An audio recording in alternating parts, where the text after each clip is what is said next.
Assalamualaikum warahmatullahi Waalaikumsalam wabarakatuh. warahmatullahi wabarakatuh. Iya, adik-adik, hari ini kita akan ditemani oleh Kak Muti ya, untuk pembahasan soal TO Kimia kelas 10, begitu Ya, ya. betul.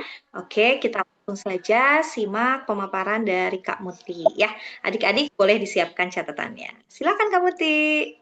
Terima kasih Misti. Oke, adik-adik kita sekarang sama Kamuti bakal belajar tentang kimia di kelas 10 ya. Nih, Kamuti bakal buka dulu soalnya. Nah, ini soal kimia kelas 10. Nah, udah muncul belum? Belum ya? Sebentar. Nah, oke, kita mulai ya dengan soal yang pertama, yaitu menanyakan soalnya gini, suatu atom dari unsur X memiliki konfigurasi elektron 2, 8, 6. Lihat, ini informasinya adalah bahwa konfigurasi elektronnya adalah 2, 8, 6. Pernyataan yang tepat tentang unsur X adalah, jadi kita harus cari tahu unsur X-nya itu apa berdasarkan informasi konfigurasi elektronnya. Berarti di sini dari jumlah elektron itu kita bisa mengetahui yang namanya eh itunya, nomor atomnya. Nah, nomor atom itu bisa menunjukkan apa unsurnya. Di sini, elektronnya itu berapa jumlahnya. Kita jumlahkan semua elektronnya ada berapa. Yaitu 2, 8, dan 6. Berarti nomor atomnya adalah berapa adik-adik? Yaitu 16. Nah, kalau dilihat di tabel periodik, yang nomor atomnya 16, itu unsur apa? Yaitu unsur belerang. Belerang atau yang dilambangkan dengan S. Nah, sekarang option yang A itu unsur logam. Belerang itu unsur logam. Nah, belerang itu bukan unsur logam ya. Makanya jawaban A, yang A itu berarti bukan jawaban yang tepat. Kemudian yang selanjutnya, kita lihat juga di konfigurasi elektronnya, kulit terluarnya apa atau elektron valensinya kulit terluar itu. Berapa elektron valensinya? Yaitu adalah 6.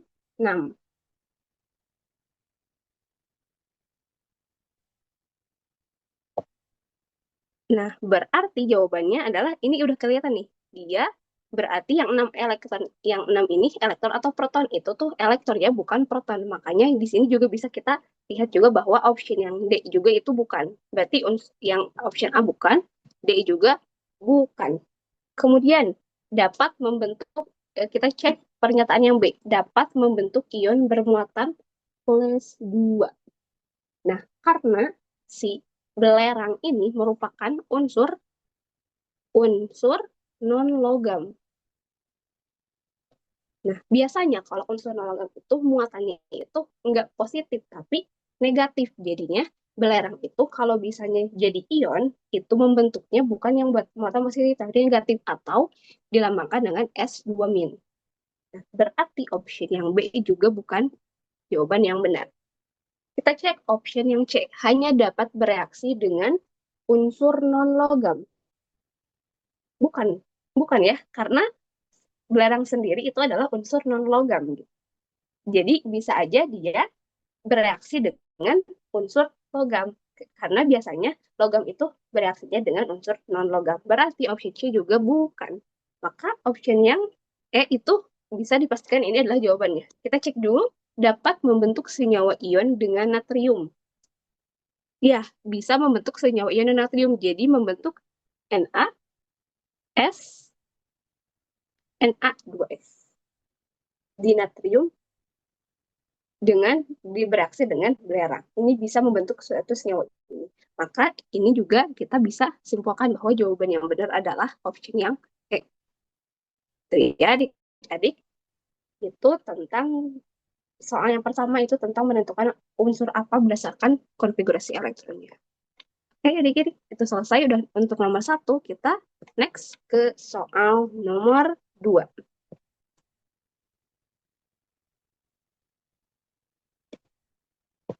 Oke, sebentar. Nah, yang kedua, ini ada tabel beberapa jenis atom dari nomor 1 sampai nomor 5 nih. Terus ada jumlah elektronnya di sini, jumlah proton, dan juga jumlah neutron. Elektron, proton, dan neutron. Kita diminta untuk apa? Tabel berikut menunjukkan jumlah proton, elektron, dan neutron dari masing-masing atom yang ada. Atom ini mungkin netral atau juga bermuatan. Atom-atom yang merupakan isotop. Adik-adik harus ingat dulu, isotop itu apa? Definisi dari isotop. Isotop itu jika atom itu memiliki jumlah proton yang sama. Ingat, dari namanya isotop P. Jadi ada P-nya, berarti protonnya yang sama. Tapi jumlah neutronnya beda. Jumlah neutronnya beda. Sekarang kita gimana cara tahu jumlah protonnya? Udah ada informasinya di tabelnya. Berarti kita lihat aja atau mana yang jumlah protonnya sama. Bentar, nomor 2 juga nomor 3 itu sama protonnya. Terus ini juga yang nomor 4 dan 5 itu juga sama protonnya. Oke, kita ulangi lagi ya. Bahwa isotop itu adalah harus punya jumlah proton yang sama, tapi neutronnya yang beda. Sekarang 2 dan 3 itu sama protonnya, begitupun 4 dan 5. Berarti kita harus cek antara 2 dan 3 itu neutronnya beda atau sama. Gimana kita caranya lihat neutronnya beda atau sama? Lihat lagi di tabelnya. Kalau yang ini neutronnya sama. Kalau yang 4 dan 5 ini neutronnya beda, tapi protonnya sama. Otomatis jawabannya adalah atom mana yang isotop, yaitu atom nomor 4 dan 5. 4 dan 5, yaitu option yang A.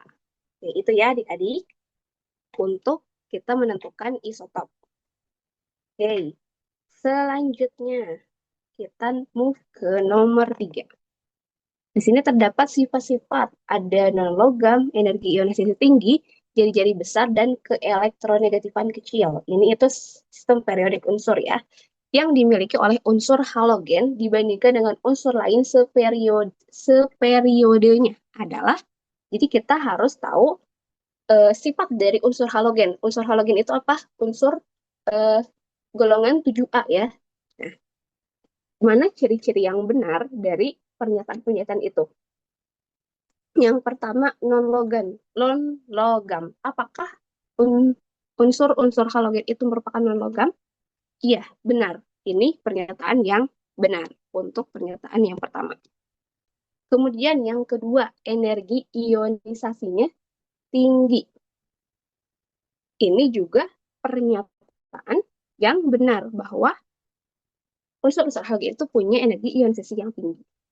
Kemudian halogen ini memiliki jari-jari yang besar. Ini salah ya, karena sifat dari unsur halogen itu adalah punya jari-jari yang kecil. Kemudian yang option yang keempat, keelektronegatifannya kecil. Ini salah ya. Harusnya keelektronegatifan unsur halogen itu merupakan unsur-unsur yang punya keelektronegatifan yang besar. Maka option yang benar adalah pernyataan nomor 1 dan 2, yaitu option A. Gitu ya adik-adik. Kita sekarang move ke nomor 4. Ada tentang titik leleh dari suatu senyawa. Nomor 4, soalnya adalah titik leleh senyawa atau unsur bergantung pada ikatan-ikatan yang dibentuk atom-atomnya. Di antara unsur dan senyawa berikut yang mempunyai titik leleh tertinggi, ada intan, es, grafit, besi, sama garam dapur. Mana yang punya titik leleh tertinggi? Jawabannya adalah yang A, yaitu intan. Kenapa intan punya titik leleh yang tertinggi? Karena dia itu ketika kita mau dilelehkan harus membutuhkan suhu yang sangat tinggi. Makanya disebut dengan titik leleh yang tinggi gitu. Daripada senyawa-senyawa selain intan ini yang ada di pilihannya di sini. Itu intan yang paling tinggi ya. Oke, kita sekarang next ke nomor yang terakhir. Ini yang kelas 10 itu cuma 5 soal ya. Jadi kita ke nomor 5 yang terakhir. urutan senyawa yang mengandung ikatan kovalen, kovalen polar, dan kovalen koordinat. Yang mana di sini ada beberapa option ya dari option A sampai E. Oke, di sini yang pertama kita cek di option ada beberapa di sini ada CO2. CO2 dulu ya. CO2 itu merupakan suatu senyawa yang punya ikatan kovalen non polar. Kenapa disebut ikatan kovalen non polar? Karena kalau yang namanya polar itu biasanya punya kutub. Jadi punya energi ionisasinya itu beda antara satu unsur dengan unsur yang lainnya. Sedangkan CO2 itu non polar. Sehingga dia itu eh, eh, eh, energinya. Makanya dia disebut dengan kovalen non polar. Kemudian ada H, ini juga punya ikatan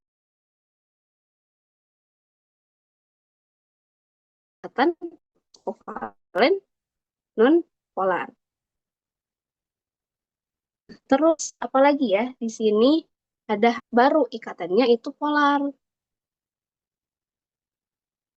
Ikatan kovalen yang polar karena di sini ada F dan Cl yang punya eh, elektron valensi yang lebih banyak daripada unsur yang berikatan yang dengan sebelumnya yaitu dengan H.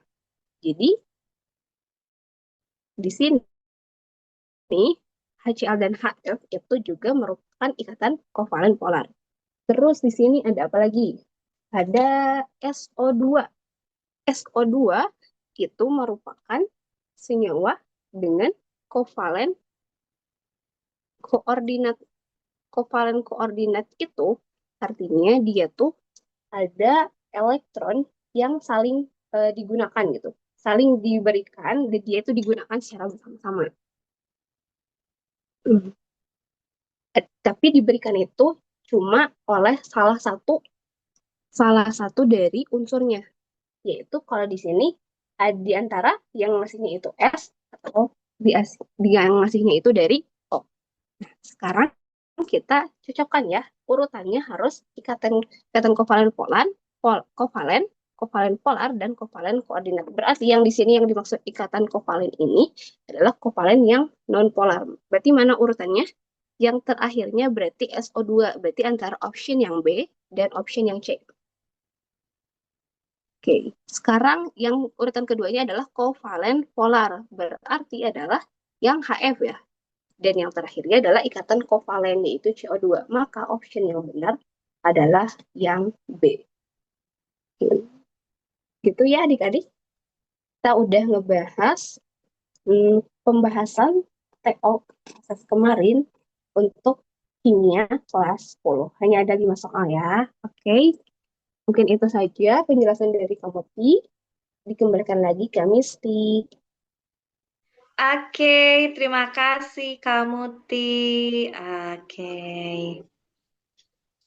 Iya, adik-adik mudah-mudahan bisa dipahami ya. Kalau belum dipahami, boleh video ini untuk diulang kembali. Begitu ya. Nah, nanti di video pembelajaran berikutnya itu ada pembahasan mata pelajaran yang lain lagi. Jadi boleh disimak kembali video yang lainnya ya. Terima kasih adik-adik, terima kasih juga kamu Ti. Sampai jumpa di lain kesempatan. Assalamualaikum warahmatullahi wabarakatuh. Waalaikumsalam warahmatullahi wabarakatuh.